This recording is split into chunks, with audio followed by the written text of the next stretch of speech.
ছাত্রদের আন্দোলনটা কিন্তু প্রায় দীর্ঘ এক মাস 4-5 দিনের শুরু হয়েছে, সেই 3রা জুলাই এবং শেষ বলতে গেলে আমরা জয় করছি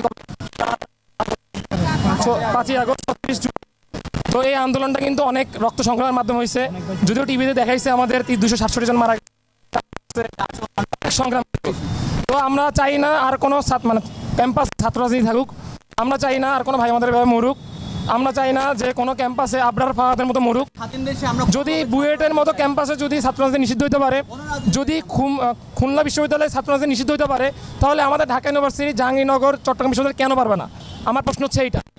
এবং সামনে যারাই আসবে না কেন তাদের জন্য ওপেন মেসেজ সেটা হচ্ছে এই আন্দোলনটা কিন্তু পুরোটাই কিন্তু পাইছে কাদের জন্য? ছাত্রদের জন্য।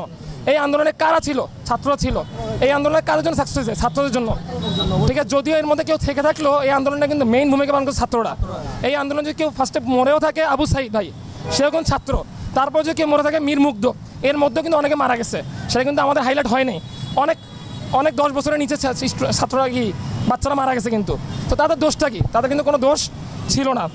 তো সবার কাছে এই মেসেজ, যেই আসবে না কেন ছাত্রদের এই সংগ্রামটা আশা করি মনে রাখবে। তারা দীর্ঘ 15 বছর, 20 বছর, আগামী 5 বছর এটা মনে রাখি আগাবে, এটা যেন ভুলা যায়। ছাত্ররা চাইলে কী করতে পারে এটা সবাই দেখছে, সামনেও দেখবে। এবং আমরা সবাই জানি ইতিহাস ছাত্রদের পক্ষে কথা বলে। 1952, 1956, 1966, 1969, 1971 এবং 1990 যদি বলি, সব কিছুর অবদানে কিন্তু ছাত্র ছিল। সরকার পতন মানে কি আমাদের যুদ্ধ আসলে শেষ হয়নি, আমাদের এখনও সুদ, ঘুষ, দুর্নীতি এসবের বিরুদ্ধে রুখে দাঁড়াতে হবে। আমাদের যেসব ভাই মারা গেছেন অবশ্যই তাদের পাশে দাঁড়াতে হবে। আমরা কোটা আন্দোলনে যারা ছিলাম, যারা স্টুডেন্টরা এটা সফল করছে, আর এইখানের মধ্যে পুরো ক্রেডিটটা হচ্ছে স্টুডেন্টদের। তাই আমরা চাই নতুন নেতৃত্ব স্টুডেন্টদের থেকে আসুক এবং আমরা একটা স্বাধীন, সার্বভৌমত্ব এবং গণতান্ত্রিক দেশ চাই, স্বৈরাচারী দেশ চাই না। যারা এতদিন বলছিল যে অস্তিত্বের লড়াই করবে, তারপরে বলছে যে 7 মিনিটে টাকা ক্লিয়ার করে দিবে, আমরা পালাবো না, তেন যা বলছিল, এখন তারা কই? তাদের অস্তিত্ব লড়াই কই? তাদের 7 মিনিট টাকা ক্লিয়ার কই? তারপর বলছে যে পালাবো না, এখন তারা কই?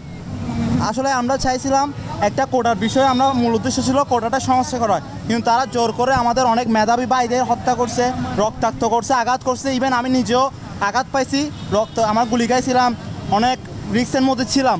তো আল্লাহর রহমতে বেঁচে আসছি, কিন্তু ওরা আমাদের অনেক ভাইকে, আমাকে সহ রক্তাক্ত করছিল। তো এগুলো আমরা সুষ্ঠু বিচার চাই। আর যারা নিহত হয়েছে আমরা চাই, আমরা যারা সরকারে আসবে ভবিষ্যতে তাদের পাশে যাতে দাঁড়ায়, যারা আহত হয়েছে তাদের পাশে যাতে আমরা দাঁড়াই, তাদের আর্থিক এবং সাপোর্ট যাতে আমরা দিই, এটাই আমার চাওয়া।